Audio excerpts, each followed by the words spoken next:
efficiently and effectively using management principle.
Hello?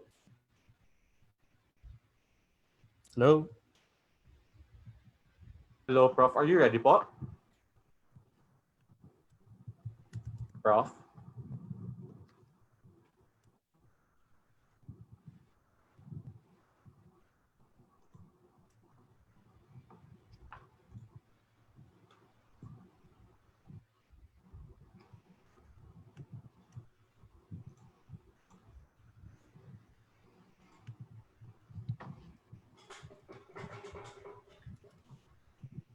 Prof, I made you the host po, and then you can share screen on the...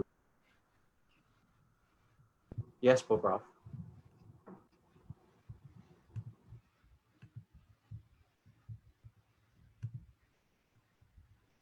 Hi, good afternoon, everyone. So are we on? Okay, let me just check with my co-hosts. So welcome. I'm very happy to be here, very excited. Welcome to our masterclass this afternoon. This is hosted by the Asian Institute of Management. And this is specifically being done in cooperation with the Zuellig School of Development Management. And we're basically organizing this talk this afternoon to do several things. Okay, so of course, number one is this is, of course, part of our general service to the whole AIM community. And we've been running several master classes with different professors the past several days. Today, I'm going to be joining you and just sharing with you my own reflections.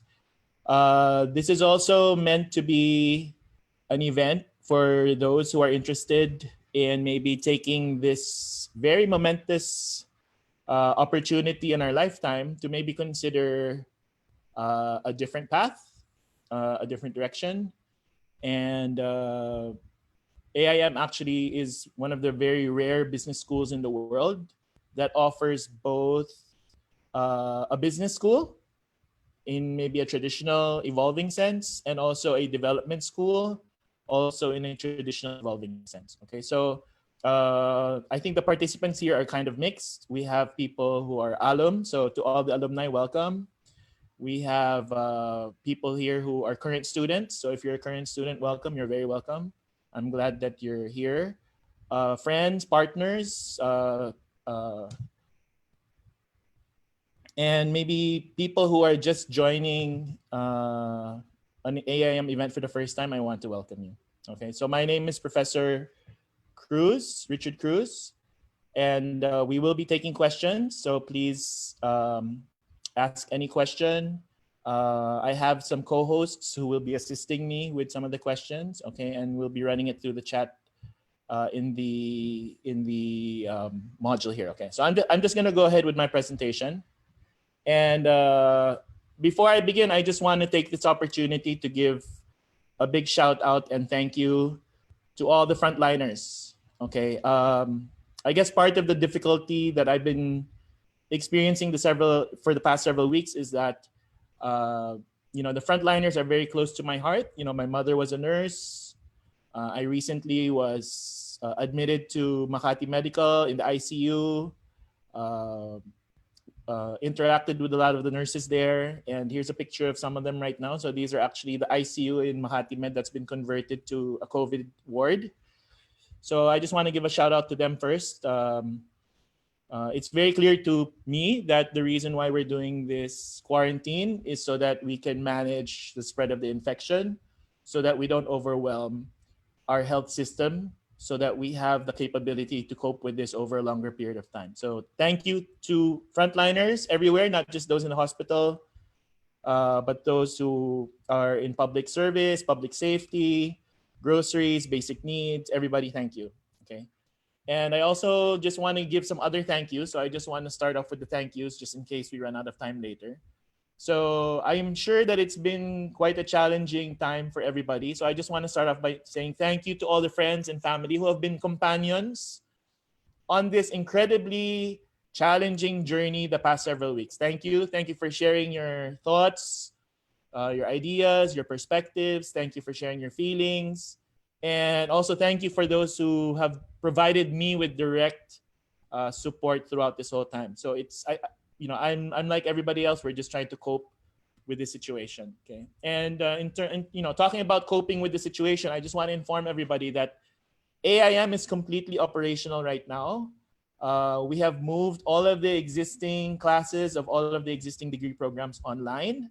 So I just want to give a special thank you and shout out to all of the faculty, academic staff, resource management staff at AIM, all the staff, everybody involved in AIM who has been really working doubly hard to make the transition to, making sure that we still have that really unique and transformative learning experience online. And I just want to say that it's been very challenging, but I thank everybody. And I also thank the students for their cooperation and understanding. Okay, so this is really a time for new ways of doing things. And in that context, this is also a time really to redefine how we relate and work with each other. Okay. So I also want to thank all of the students, the alums, the other members of the AIM community who are here, who have done a lot of work. Okay, so I know that there are different parts of AIM working on their own, different parts of the community, the alumni, who have been doing tremendous work during this crisis. You are upholding the ideals of what it is to be part of the alumni community. And to be honest, it would be very difficult for somebody like me to do this kind of presentation today without the space and the context that AIM provides us. There's a lot of noise online and there's a lot of difficult conversations online. I am very appreciative and grateful for the safe space we have for at least this 1 hour so that we can all come together and have a conversation. Okay. And then of course, to all the participants, thank you so much for your trust. I am very grateful. I thank you for coming here with an open mind and an open heart. Okay, so I'm very grateful for the opportunity that we have here together today. Okay, so for most of us, for some of us, we already have this relationship that we built face-to-face inside school. And now that is not possible because of social distancing and the quarantine. So I just wanted to really describe very clearly what my objective was in preparing this and making this presentation this afternoon. So just think of me as, again, like in the context of our learning experiences at AIM, just think of me as another voice, another person involved in the learning journey who's sharing his own idea and concepts. If you are a business owner, think of me maybe as your independent director on your board, maybe giving you my advice. If you're a small entrepreneur, single proprietor, think of me as maybe some friend or some advisor who might be helping you think things through. So my objective really is to aid your decision making and really try to build this level of self-awareness when it comes to how we move forward. Okay. So let me start off with a simple story about how I was making this presentation. So the first version of the overview, so I was going to make an overview. The first version of the overview basically looked like this. Okay. And then within 5 seconds, I said, okay, this slide is not acceptable. This might have been acceptable when I studied my MBA way back in the 90s. So this kind of presentation of ideas today is not acceptable in the sense that I really believe that it's very difficult right now to say that there are many things that we understand that are actually very linear and predictable. Okay, so for me, this kind of chart shows some kind of linearity and it shows some kind of predictability and it shows some kind of, if I do A, B will happen. And I think that's kind of unfair for me to kind of imply to you.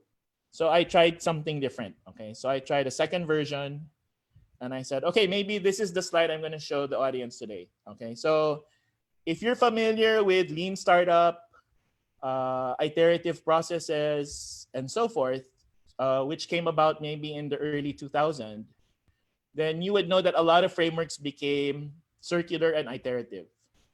Okay, So I have here reflect. So my idea today is to talk about reflecting, and then reframing, and then reimagining. So this was probably very relevant maybe 10, 15 years ago. That's when it started. Okay. And I would say that even until last year, a lot of concepts were presented in a very circular, iterative way. But then I came to the conclusion as well that I think for this particular masterclass this afternoon, it's also not a fair representation of how I really feel about how we should be looking at the world. Okay, so I came up with a third version of my overview. And basically what I did was, well, first of all, I asked myself the question, okay? So, and I think this is the kind of question you should be asking yourselves also. Everybody, so everybody who's listening. On April 22, 2020, my question to myself, and hopefully your question to yourselves as well is, how should I really think about things? Okay, how should I really think about things? And if I look at all the other talks online right now and I try to reflect on them, I realized that a lot of the talks were very prescriptive, meaning this is what you should do. I think when I look at what McKinsey has done great work, by the way, developing a lot of these frameworks in a very short period of time, helping business people and leaders, organizational leaders, try to understand what course of action should be taken today. But I think that when we look at those things, we really need to have a higher level of self-awareness, and really ask ourselves, is this really the right way to think or not? Is there really a kind of circular way of thinking or a linear way of thinking? Or is there maybe a different way of thinking that we really need to begin to learn? Okay. And the best version of my answer for this question is something like this. So my overview for the talk actually is I took an image, I Googled complex network, and I put the image there. And then I put the 3 activities in the network. And basically, there's no particular starting point. There's no particular direction. All we know for sure is that these 3 activities have a particular relationship with one another. Okay, so I'll give you an example. If somebody is telling you, get ready for the new normal, I would consider that as a form of reframing, trying to create a new concept.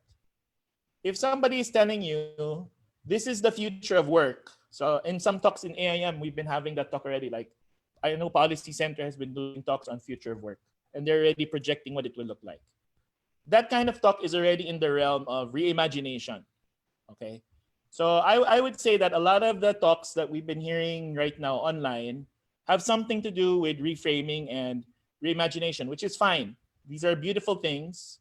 But what I just wanted to make sure is that we don't take these things at face value. Okay, so you know that our experience at AIM has always been we want to create or we want to enable and develop independent, critical thinking people.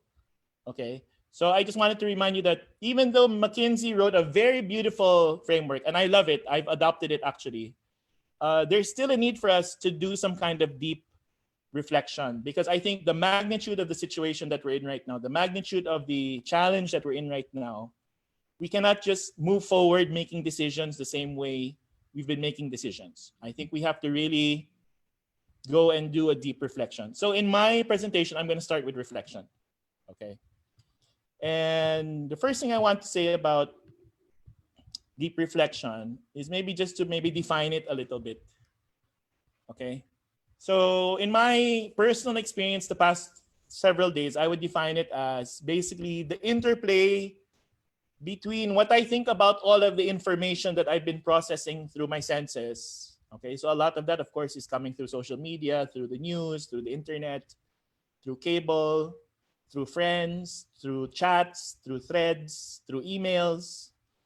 So it's the interplay between how I think about all that information that I'm receiving and the experience I've had in the past working with a lot of organizations and students and people, and curating something based on my deepest personally held beliefs and values. Okay. So it's really the interaction between head and heart. In fact, I I appreciate it that somebody the other day told me that, hey, Richard, you should use less of your head right now and maybe more of your heart.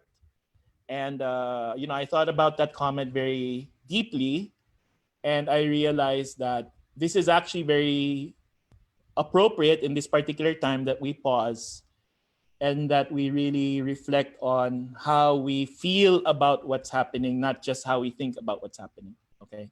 So basically what I'm trying to say is that there's really a need for us to approach this process of moving forward and this process of reframing and reimagining with an open mind and an open heart.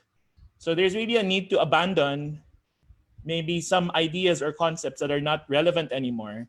And there's really a need to begin to adopt new ideas and new processes, new technologies that might be more relevant, but we're not really comfortable with or familiar with. Okay. So this is the challenge of deep reflection. Okay. So let's have an exercise together. So I'll run this like a very small class. Let's have an exercise. And I pick this image of somebody standing there.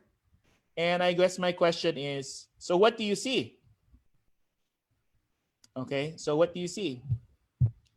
So you might say you see a guy standing on the beach, facing the horizon, and the sun is blank. Okay, so when I say blank, is the sun setting or is the sun rising? Okay, so I would guess that maybe the sun is setting. But I think you can also make the argument that he is looking at sunrise. Okay, so this is what I'm trying to say, okay? This picture is a piece of information, a piece of data that I'm seeing through my eyes, and I'm filtering this, and I'm trying to ask myself, what is this? What do I see? Do I see the beginning of something new? Or do I see the setting of something that's passing? Or do I see both? So do I see both sunrise and sunset? Do I see a beginning and or an ending? Or do I just see this as the end of one day and a few hours later the start of another day? So there's really a need for us to reflect on the kinds of meanings we attach to what we see. And therefore, I think the biggest question that I want to address here is this notion that people have been saying a lot, that this is really the beginning of a new normal. Okay, this is the beginning of a new normal. There are a lot of indications, data that says that this is really something unprecedented and the starting of something new. Okay, just yesterday, oil prices were, in the first time, futures oil prices were negative. Never before in the history of the futures oil market has oil prices been negative. And a lot of people reflecting on that said, this is probably the sign of new things to come. But on the other hand, if you look at the stock markets, whether in the Philippines or in America or in other countries, there actually has been a fairly healthy rally that has been happening for the past several days and weeks. And one perspective is that a lot of people are beginning to believe that things will come back to normal or go back to the old way very quickly, that a recovery will happen very quickly and it will be V-shaped and things will be fine, especially if a vaccine is discovered very soon. So we're looking at a lot of data and we're being asked to behave in a certain way depending on whether you believe it's really the beginning of something new or not. Now, I'm not here to tell you what you should think. I will tell you what I think though. Okay. So this is my analogy is like, this is Morpheus in the Matrix asking you to choose. Okay. So the mindset here is not, I will wait a little bit and see whether it's actually new world or if it's old world. No, that's not what's going to happen, because for sure, moving forward, you're going to see elements that will indicate that it's the new world, and you will see elements that will indicate that the old pre-COVID world still exists. And that's going to happen moving forward. So it's not so much about the future being foisted on us and us reacting to it. But I believe that this deep reflection of ours, that interplay between what I see and how that matches up with what I believe and what I hope for, what it's really saying is that we really have to choose the meaning of the future that we want to subscribe to and align to. So we have to decide for ourselves whether as leaders, I'm going to behave in a way moving forward that is aligned with the formation and the creation of new systems, new processes, new ways of doing things. So on a personal level, the question to me, to myself would be, do I exist as a professor, a business school professor, a leadership sort of like coach or cheerleader? Do I align myself with the formation of a new way of doing things, like a new healthcare system, or a new and reimagined food system, or a new educational system? Or am I also here to provide help to my friends who own schools? So I have a lot of friends, a lot of students who own big schools, and I know that they're going through a lot of pain right now. And basically what they're trying to do is they're trying to stabilize the existing school system, try to open the school as fast as possible, try to build off the existing systems, and then try to make the existing system still feasible, okay? So this is Morpheus holding blue pill and red pill. And my simple answer to you is this. If you are deciding that your primary job moving forward is to keep the existing system going, then I am here to support, and AIM is here to support you in extending the life of the existing system as long as possible. Okay, but on the other hand, if you belong to that tribe or that very important part of our population that's going to go and say, I'm going to be part of that group that wants to reimagine the food system and reimagine how we can provide food security to everybody in the city. Or I want to be part of that group of people that's going to reimagine education. Okay, build an education system that requires less resources but has better output and outcome. Or I want to be part of that system that builds the new kinds of businesses and business models that are friendlier to people, that does not create as much inequality, maybe closes the gap between rich and poor and haves and have-nots. And I want to be part of that system. So I guess what I'm trying to say is that everything is contextual, but you have to make a decision about your own direction. My advice to everybody is this. You have to be like a good portfolio manager, and you have to invest yourself in both realities. You have to spend enough time making sure that the existing systems continue to work, but you also have to invest enough of your time and effort and imagination and creativity to make sure that the next generation systems are being conceptualized and built moving forward. Okay, so this is the deep kind of reflection. It's a more proactive view towards the world, but at the same time, it's recognizing that we're really operating in the middle. It's like we're in a Stargate, and we're actually at the crossroads, and there's two future realities that are going to be built. And we actually right now need to straddle both of these realities. I think it's, for some, maybe it's a little too early to totally commit to one or the other. Maybe for others it is, but for those of you who want to manage that kind of ambiguity, then that's okay. On a personal level, that's what I'm thinking about. Okay, I have to manage both. I have to sustain those who want to continue the system, and I have to enable those who want to create the new system. So it's a choice. Don't wait for somebody else to decide for you. You have to choose what you want to do. Okay, the second concept is reframe. We need new concepts. Okay. We need to be very quick in deciding which old concepts of doing things we need to leave behind. Okay. So this will require first for us to really understand what does concept mean. Okay. So I'm borrowing some beautiful graphics from this website called Presto Sketching. And I'm just trying to maybe be more specific in relation to what I'm looking for versus what's happening right now. Okay. So if you notice, in this case, there was a problem. So there was a problem, a virus that we have no vaccine against, or we don't have therapeutics against, and we don't know much about, was released into the human population. and it's been spreading because of all of the links and globalization. Our challenge now is many things: testing, tracing, quarantine, treating, saving, feeding. Okay, so there are many challenges.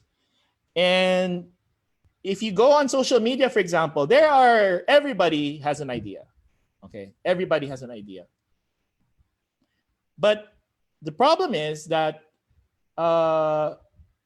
these ideas are out there, but they're not yet really things that we as a community or as a country agree on that should become like our new concept for moving forward. So it's like if you say, how should we move forward? There's a lot of ideas, but what we need is actually new concepts. Okay, so what does that mean? Concepts mean that we need a space, we need a place, we need interaction among different people so that we can talk about ideas and then that we can all agree that this is our concept of moving forward. So for example, Metro Manila really needs, among its population and among its leaders, a single concept that everybody can buy into, that they agree that this is really the best way that we should work together and align ourselves with one another so that we can create the things that we need to overcome the challenges. So ideas are ideas, but we need a process by which people come together and work as a team so that we can align our resources and our capabilities to particular objectives that will help us overcome the challenge.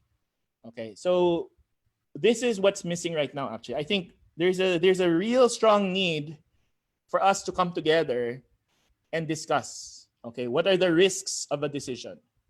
What are the costs of a decision? What is the value of doing something? Okay. So right now, I believe that the process by which this kind of conversation can happen, especially including government, and the avenues, the infrastructure, so that this conversation can be done in a more organized and maybe in a more respectful way, does not exist. And I really believe right now that overall, because not everybody is engaged in the solution conceptualizing and the solution execution, that we are really underperforming in terms of our real capability and potential to respond to this crisis. So I feel like there's still a very big opportunity if we can figure out new ways of talking to one another, new ways of brainstorming with one another, new ways of comparing ideas, taking the personal aspects of these conversations out and trying to be focused on together coming up with new concepts and new solutions and new strategies that we can really perform in a much more effective and maybe a much more humane, maybe even a much more fun way or enjoyable way or pleasurable way. I don't know how you want to describe it, but maybe something better than how we're coping with it right now. Okay, so let me just say that this is about reflecting. We are approaching somewhat the end of the quarantine one way or the other, whether it's the end of this month or the middle of next month, or we're approaching it. But my bigger concern is that if there's a second outbreak towards the end of the year, that we would not have had made efforts to come out with better concepts about how to deal with a second outbreak in the future, and that we will default back into the same strategies and the same approaches that we used to cope in this part of the year. That's my biggest fear. My biggest fear is that we're not going to learn from the experience and that we're not going to be able to have enough trust and relationship to work with one another and converse with one another so that we can build bigger and bolder strategies moving forward. So this is true at the national level. This is true at the Metro Manila level. This is true at the community level, the city level, your subdivision level. So this is true at all different levels of organization. We need to find new ways of one another, bringing in the most diverse set of group of people, having a very respectful, productive kind of conversation, and then working together to find a solution that works for everybody, or at least for as many people as possible, and at least solutions that work better than the solutions we've been experiencing in the past. Okay, so right now is really the time to learn how to work together. So it's nice that we have slogans like "We heal as one" or "We move forward as one." I think that's a beginning point, but I think the deeper more relevant question is, how can I change the way I look at other people? How can I change the way I make my assumptions about other people? And how can I change my behavior towards working with other people so that together we can come out with better solutions? Okay. So the outcome of this reframing part really is that from, because the infrastructure for idea sharing is there. Social media is a great platform for idea sharing. Everybody has a chance to post their own PowerPoint presentation, their own study, their own idea. You can create groups. So the infrastructure for idea sharing is there. But the infrastructure and the relationship and the trust and the credibility and the process to get those ideas and build it into concepts, that doesn't exist. Now, I think the advantage of being part of the AIM community is that all of us went through this experience at AIM, which is basically called the case method or a case discussion in a case room and a classroom. For me, this is, being in a case room with students is the closest thing that I can explain to everybody, which is basically saying you bring everybody together, you bring a diverse set of people together, you get people to share their ideas, but at the end, we have to facilitate some kind of agreement or some kind of direction moving forward. Okay, so maybe the dream is to manage conversations online, like a case discussion, but hopefully coming out with very tangible concepts and strategies that everybody can align to, commit resources to, time to, so that we can move forward. Okay, so this is my concept about reframing. We need new strategies and we need new ways of creating those strategies. We cannot rely on the old ways. We cannot rely on old strategies and we cannot rely on the old ways of creating those strategies. Okay, time check. All right, so part of this talk really means, or part of this talk was really meant to focus on the kinds of innovations that we need to think about and be self-aware about so that we can all move forward, okay? And for me, I had a previous talk, I talked about this in the past, that I think that there's 5 different kinds of innovations. I'm just gonna go through this relatively quickly. But among the 5 here, I started by talking about the one on the bottom, which is conceptual innovation. And I think that the other 4, or at least the other 3, the top 3, cannot happen unless us, the leaders, the owners, the managers, the executives, the mayors, the governors, the directors, the generals, etc., etc., etc., the cardinals, the bishops, we cannot move our organizations forward unless we begin at the bottom with the conceptual innovation. And this is about governance, and this is about decision making. So at the governance level of all organizations, conceptual, how we build the strategy, how we build the new ideas, and discursive innovation allows for the creation of new ways of working, thinking, deciding, and operating. Okay, so at this moment, I'm at home. I am considered to be a non-essential worker because I'm not involved in providing the basic needs like food or healthcare, security, etc.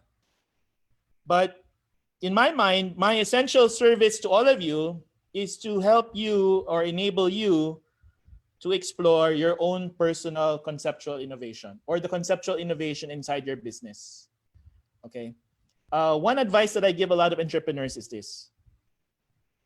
You might really have to say goodbye to the old way of doing business. Okay. For some of you, it might not be worth trying to keep the old way of doing business. And the sooner you come to that realization that you really will need to pivot your business, the faster you can begin the process of reimagining what the next business model should look like. Okay, so for many of you, maybe that's the area where you need help in to make that kind of conceptual innovation that I am going to leave behind the old concept and I'm going to move forward with the new concept. You cannot wait for somebody else to be the one to tell you. Okay, because if you wait for somebody else to tell you, then basically what you're doing is you're putting the future of your own business, your own organization, your own life in the hands of somebody else. Okay, you have to do your best right now to gather all the information that you can from your whole network, And you have to do the best that you can to make sense of that so that you can make a decision as soon as you can. Okay. So for all the entrepreneurs out there, I really believe that what's most critical is you, the entrepreneur, the business person, the social entrepreneur, and your resources. How you configure the resource in a business model, that can change. It just changes the business, but it doesn't change you as a person. It doesn't change you and your as a person, but it might change the form of the business, the brand, the business model, the touch point. That's fine. I don't want to mourn too much about that kind of change because I really believe that this is for some people a period of rebirth and starting new. Okay. So just to go through this slide a little bit more faster. If we have conceptual innovation, then we can adopt new tools, new technologies, new ways of doing things. So that's the technological innovation. So the new person with the new mindset, the new strategy, coupled with new tools and technologies, can create the new business model, which is what we call here the social innovation.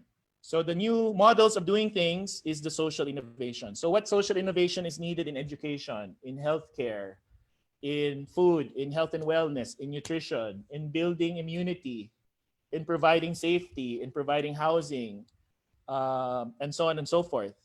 Okay, protecting the environment. Okay, so what are the new social innovations, business model innovations, strategy innovations? What are these things that can happen given the conceptual and the technological innovation? So these are connected. Okay. The fourth one here is the institutional innovation. And I just want to talk about this and say that I think one of the lessons that we've learned from this pandemic is that the economic boundaries are not the same as the political boundaries. So I know for a fact that I have a lot of friends complaining that half of their workforce lives on the other side of Marcos Highway outside of Metro Manila. And then the other half of their business is within the Marikina area on the other side of Marcos Highway. And there's a checkpoint along Marcos Highway. And basically, there are a lot of businesses inside Metro Manila that cannot operate because a lot of their human resource is actually located outside. Not really that far, but just on the other side of the boundary. And I think the realization is that a lot of economic activities were disrupted because a lot of the laws and a lot of the quarantine regulations were not applied to the environment based on how the economic scope, like the supply chain, where the employees live, etc. But it was more really applied to the political boundaries. Okay, so what does that mean to me? What that means to me is that moving forward, if we have a second outbreak, for example, in Metro Manila, hopefully not, but if we have a second outbreak in Metro Manila towards the next half of this year, we probably need a new way of looking at Metro Manila, a new institution maybe, looking at Metro Manila and planning for Metro Manila, strategizing for Metro Manila, and protecting Metro Manila. Okay? So what this is saying is that basically in a bigger picture, the old institutions and the way the old institutions are defined are not necessarily the best way to deal with the problems now, because the scope of the institutions and the scope of the problems do not exactly overlap. Okay, so we need people who are in charge of institutions that have a specific scope that actually cover the problem in a very sufficient way. We need to take out the red tape. We need to reduce transactions. Interactions need to be more efficient. Okay. Part of institutional innovation for me also is the need for new kinds of partnerships or alliances among different kinds of organizations. So right now, I can imagine that there's a stronger need to have organizations that connect businesses together more closely. So there's a venue for them to actually coordinate and collaborate in a more effective way. So I know that there are so many businesses who want to talk to their customer or who want to talk to their supplier, but they don't really have this like kind of formal way to coordinate or to have that kind of partnership and alliance. So there's a lot of innovations such as this one, the institutional innovation. And then finally, of course, the policy innovation. We need new rules in terms of how businesses can be run safely, protecting the public health. I can imagine that malls and cinemas need to be very clear of their understanding of what are the new policies that will allow them to reopen. Companies need to understand what are the new policies that will be required of them so that they can allow the workers to come back into the office so that we can restart the economy again. So there's really, we need new policies in public transport. We need new policies in going to worship. We need new policies in relation to protecting student safety and so on and so forth. So there's a real huge need for this. We probably need new taxes. We probably need new ways of allocating the budget, so on and so forth. Okay. So these are 5 general innovations that we probably need for the transition moving forward. Okay. So I just have a few more slides and then maybe we'll have some more time for questions. My last point really is the reimagination part. So if you've known me, if you've worked with me the past 10, 15 years, you would probably know that a lot of my time working with clients and working with students has always been in this field of reimagining the customer experience, reimagining business models, reimagining relationships and customer relationships, reimagining value propositions, etc., etc., etc. In today's talk, I'm talking about reimagination in the context of development. And the issue really is about how can we reimagine developing a structure or a system that can create positive societal impact at a very big scale. Okay, so my mindset is kind of like exponential.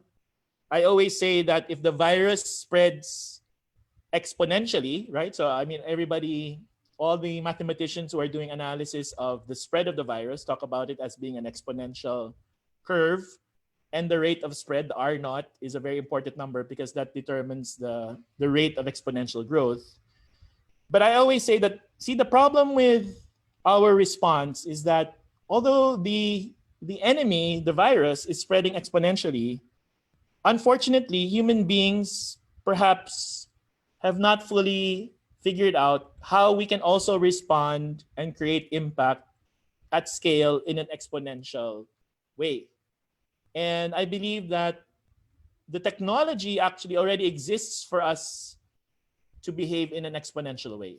So I know that this video right now, it's being live streamed. If the R naught of this video is very high, meaning that you spread this video and share it with other people and tag your friends and your employees, etc., that the curve of the viewership of this video could look like the curve of a viral spread. Okay, wink, wink. But I think the problem is that, so it's not the technology that holds us back from building things at scale, but it's really the human element of being able to work together and the human element of being able to talk and agree and align around certain ideas and then to commit themselves to that, I think is really more of the challenge now than the technology. I think the technology is giving us the opportunity, but it's the internal innovation and how we work together that will really allow us to work and create impact at scale. So I just wanted to say that this is how I view things right now. So like when we talk about specific strategies, I view the world in a space and time continuum, okay? I look at the physical space in terms of the macro, the meso, and the micro. So we have tools of analysis that help us analyze the micro experience. So like we have customer journey mapping of the customer at the moment of truth, etc. So we have tools that analyze the micro experience and the quality of life at the micro experience. But we also have tools that help us analyze the interrelationship between large entities, stakeholder analysis, complex network mapping, etc. Okay, so what we're really looking for are new and emergent practices, new cause and effects. If we do this, this will happen. Okay, so we're looking for the new practice in terms of the space. And then in terms of the time, we have tools to help us understand what happened in the past. We have tools right now that help us create a very strong vision for the future, which is important because if you want to be a good leader, you need to be able to articulate a very good and strong vision for the future. So we have tools for that. And we also have tools with assessing the current environment and the current situation, and then strategies how to move us from that current wicked problem to the envisioned future. Okay, so this is just one framework that we use from a development perspective, from a business perspective. So like when I talk about development, business is integral already there, okay? These are the new design challenges and strategy formulation challenges that we're looking at moving forward. Now, probably this is the last slide, or maybe second to the last slide, but I also think that what's happening right now is going to force us to more seriously have a conversation about, within the governance levels, a more serious conversation about really what kinds of business models do we really want to create moving forward. Okay. And obviously we're moving from a world, a system where most systems and most businesses were optimized to maximize profit. Okay, so I spent 10 years teaching finance at AIM. Some of you were my students when I was teaching finance. And I know at a very deep, intimate level, the mindset and the processes by which companies are managed with the objective of and intention of maximizing profit. So this is the moment in our history, in our own personal life, where we need to deeply reflect and ask ourselves, as we move forward and as we lead organizations and resources forward, really, what kinds of business models do we want to create moving forward? And this vision here, or this image that I'm sharing with you right now, is an example, excuse me, is an example of a triangle that shows you the different flavors of more sustainable business models that are not optimized for one outcome like profit, but have multiple outcomes, and therefore the system that is built is probably a more balanced system. Okay, so you notice there that the most balanced portion would be in the middle part, where the business model is designed in a way that it takes balanced and equal views towards the economic value that it creates, the ecological and environmental impact it creates, and also the social impact that it creates. You know, one low-hanging fruit for me actually is this. I really feel for the riders who deliver food and who deliver things. They are so critical today in the lives of so many people, and yet they have no benefits. They have no job security. They have no medical protections. And really, for me, the question is, as consumers of this kind of service, should we continue to patronize models like that? Or should we also have our own personal advocacies about how these kinds of services should be provided under what kind of business model? So I'm doing a lot of deep introspection. I'm trying to make my own opinion about this, but I also understand, again, different points of view. And I know that people who run existing businesses now may want to be able to transform their business to something more sustainable, but needs more help or more motivation to figure out how to do that. Okay, so I look forward actually to meeting with a lot of you more in the future to talk about this particular concept in particular. Okay, so I have some other slides here that I might have wanted to talk about. Theory of change. What is our collective theory of change? Do we need a new vision for the Philippines? Who is going to write that vision statement? How are we going to participate in the formulation of that vision statement? Does your business need a new vision statement? Does AIM need a new vision statement? And what is our theory of change? Okay, so I guess I'll stop there. There are some other slides here, but I'll stop there basically at this point and say that, just as a review, the 3 points were we need to deeply reflect and introspect, and we need to make a choice about how we want to see the future. Number 2 is we need new concepts. We need to reframe the strategies and our assumptions. And number 3, we need to reimagine the next generation business models. Okay. So I'll just try to answer some of the questions here that were asked. So how will I know if I need to close or continue your business? Okay. So there are 2 ways to look at this. Should you close your business now? So in the old days, the question was, is your business worth more dead than alive? Meaning, is it worth more if you close it now? Or is it worth more if you will continue running it?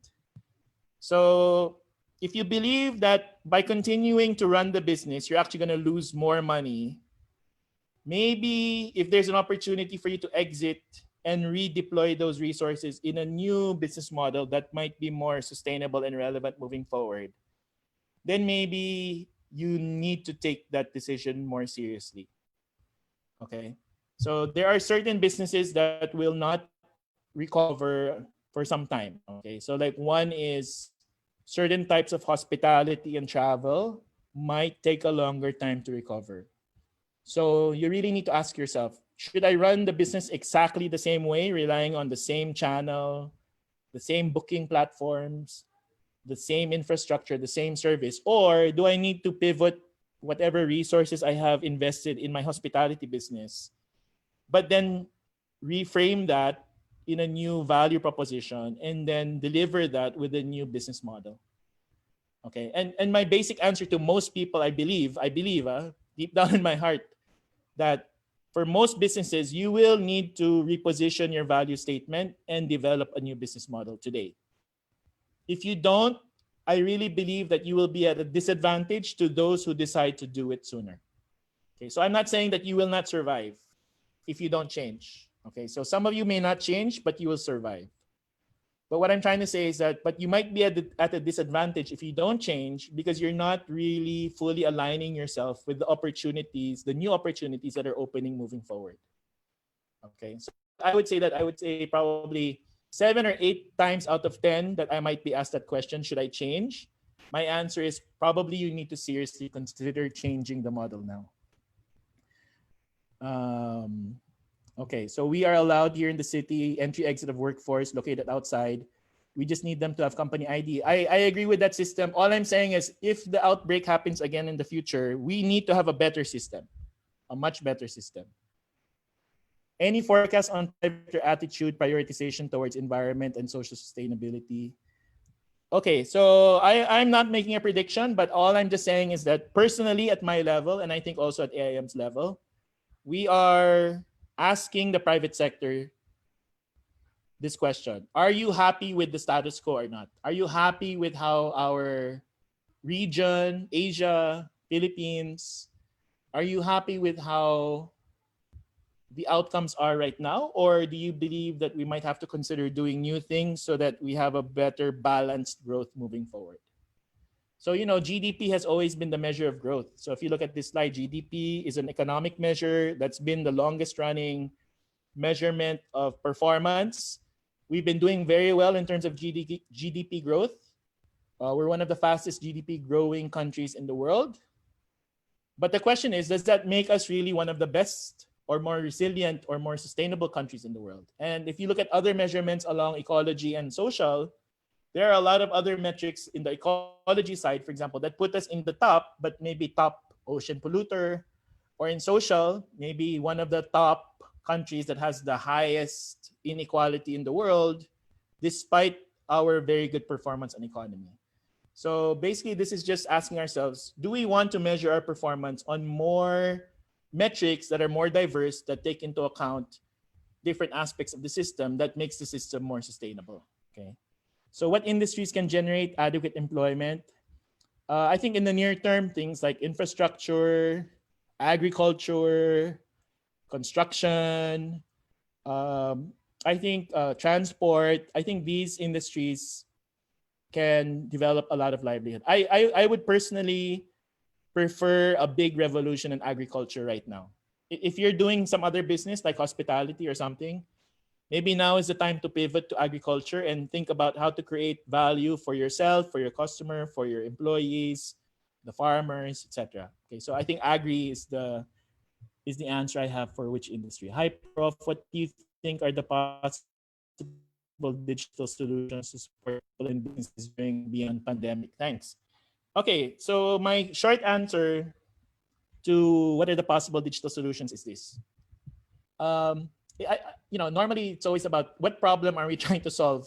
So tell me which problem you're trying to solve, and then I'll tell you which technology to use. But this is one insight that I've been sharing with some of my students for some time already, several years already. Our accessibility, the level of access that we have to communication tools is very high, and it's been growing incredibly over the years. So I'm sure all of us, we are on several different communication platforms. SMS, Messenger, Viber, WhatsApp, Telegram, IG, Twitter, etc. There are so much access to communication. And yet, if I ask you, has the quality of communication and has the level of empathy over time increased as fast as our access to communication? And I guess my own personal observation would be no. In fact, you could argue that we are even more siloed than we have ever been. We are more separate from one another as we have ever been. Empathy might be very low. So the way I would like to ask the question is, how can we build more trust among one another? How can we build more understanding with one another? And which digital tools or what features of the digital tools will help us build that kind of trust and understanding? Is conceptual innovation possible if there's a conflict between effective local government policies and national guidelines? I think when there is conflict, then conceptual innovation is a necessity.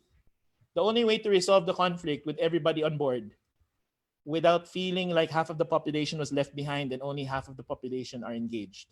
The only way to really heal as one is if we find new ways to talk to one another. Okay, so I am very interested in innovations. In fact, when I was talking recently to the MS data science people, I was asking them to consider the application of things like blockchain or analytics, etc., and figuring out, are there certain features that they can create that will help build trust among people? Transparency, trust. Because these are the things that are really in shortage now. Who can you trust online? Who can you trust on Facebook Marketplace? Who can you trust on Lazada? Even on Amazon, who can you trust? There's so much fake.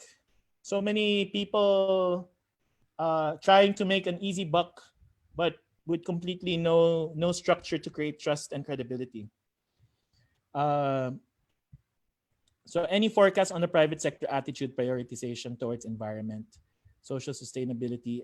I think the metric that I'm using right now is when I look at the big conglomerates in the Philippines, most of them are already adopting ESG, environmental, social governance reporting. Okay, so I know for sure Ayala is. I know for sure that SM Group is also adopting ESG. And I'm sure that there are many other, probably Aboitiz. But I'm sure many of the large business groups in the Philippines have adopted ESG. So I take that as a positive step forward. All I'm saying right now is that in April 22, 2020, there's a big opportunity for us to rethink how we really want to run our companies in this kind of ESG type of business model. Okay, so it's 2:58. This last question, which industries can generate adequate employment? So again, I'll just say agriculture. Agriculture, I think, has a very big opportunity to radically change food security in our country and to radically open up new livelihood opportunities for a lot of Filipinos. So a lot of the creative talent and a lot of the resources really needs to be focused on how to radically revolutionize agricultural productivity, value add, and accessibility and participation. Okay, so a big shout out to my friends from Circa. I don't know if anybody from Circa is listening, but shout out to all of my friends from Circa and Los Baños. I know that they're very focused on finding new solutions in the agricultural space.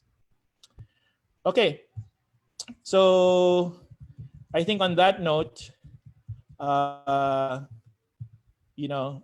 just want to end again with this slide.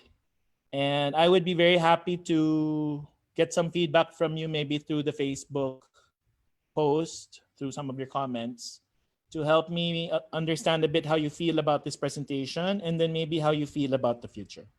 Okay. So on that note, I wish to thank everybody for joining us this afternoon. Thank you to everybody who stayed the whole time. Thank you. I appreciate it very much. I think if you want the material, I'm willing to share the material. Our staff will coordinate how the material will be shared with everybody. Okay. So again, on that note, thank you. I'm very grateful. Be safe and take care.